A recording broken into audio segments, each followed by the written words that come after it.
Dans cette vidéo, on va voir comment trouver les équations des asymptotes de l'hyperbole horizontale qu'on voit ici. Donc, quand on parle des asymptotes, on parle des droites, ici, qui sont les diagonales du rectangle qui a comme dimension 2A par 2B. Donc, ce que je vois ici, là, c'est que le sommet en haut à droite de mon rectangle a comme coordonnées de 0 jusqu'à A, donc un déplacement horizontal de A, et de 0 jusqu'à B, donc une coordonnée ici verticale qui sera de B. Donc, lorsqu'on voit que notre hyperbole est centrée à l'origine, et ce sera toujours notre cas, bien, on sait que la droite passerait aussi, parce que là, je suis en train d'analyser ici la droite qui a un taux de variation qui sera positif. On passe aussi par l'origine du plan cartésien qui se trouve à être en 0, 0. Donc, l'équation d'une droite, c'est y est égal à ax plus b, où b est l'ordonnée à l'origine, donc l'endroit où on croise l'axe des y, et ici, on croise l'axe des y à 0. Donc, on n'aura pas de valeur initiale ou d'ordonnée à l'origine. L'ordonnée à l'origine sera nulle.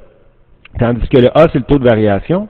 Et le taux de variation, c'est delta y sur delta x.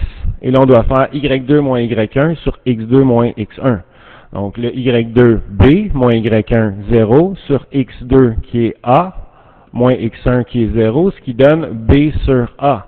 Donc, comme nos hyperboles sont centrées à l'origine, on voit qu'on va toujours soustraire 0 en haut, 0 en bas, qui sont finalement notre coordonnée x1 et y1, l'origine du plan cartésien.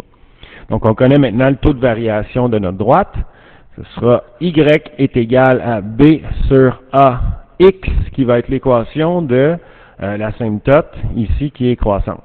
Si on veut maintenant l'asymptote qui est décroissante, donc celle-ci, ben à ce moment-là, mon point ici qui est en haut à gauche a comme coordonnée moins a virgule b. Donc si encore une fois je remarque que ma droite va aussi croiser l'origine, ben à ce moment-là, lorsque je veux trouver la règle de l'asymptote qui a un taux de variation qui sera négatif, ben, je fais encore uniquement delta y sur delta x.